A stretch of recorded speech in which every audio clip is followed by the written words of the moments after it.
Hey Shannara fans, this is my spoilery top 10 list for the second episode.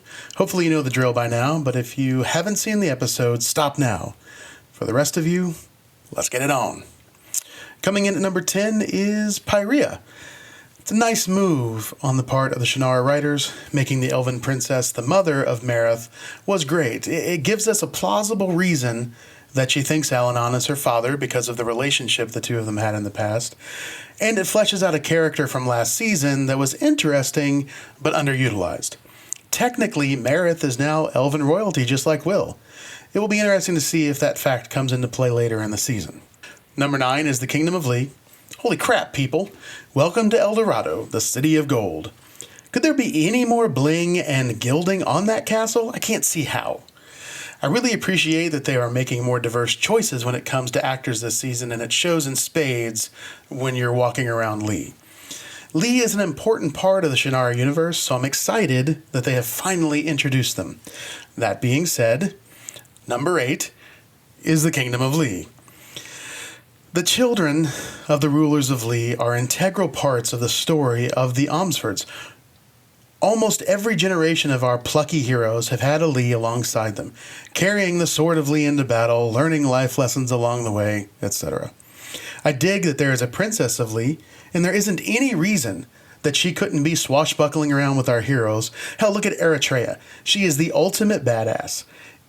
It just feels like a missed opportunity now that we have Leah to not honor the source material and have her be part of the adventure.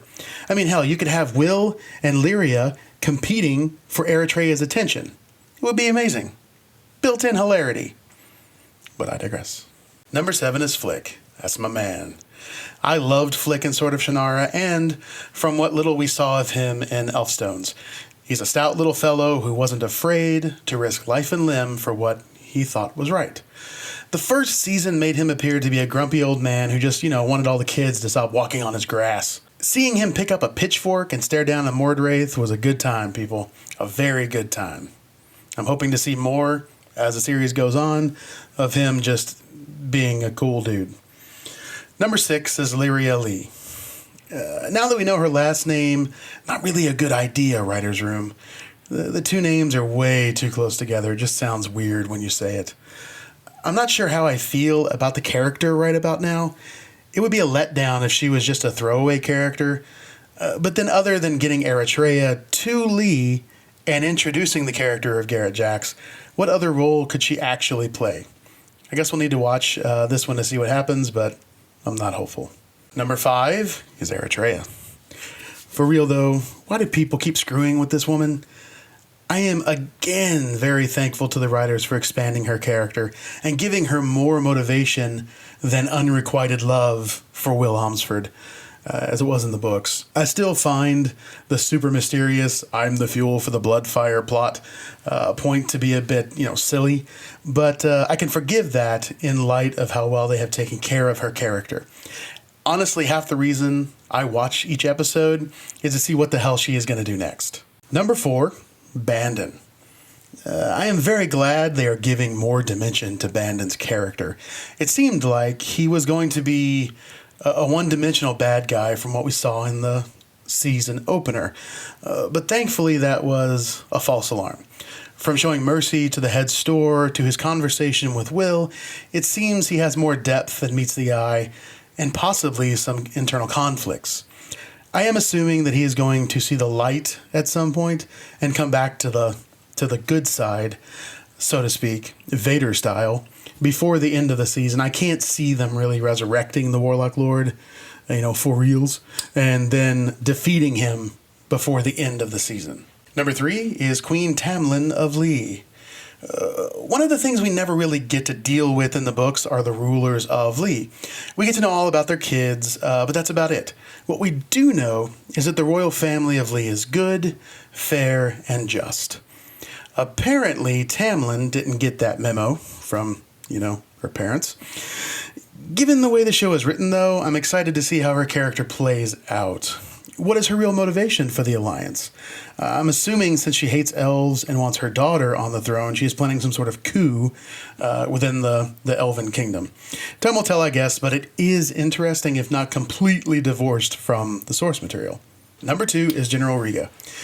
There has been some discussion on whether or not the Shadowin were going to be brought into the series, with Riga being a prime suspect. But I think this episode puts that to rest.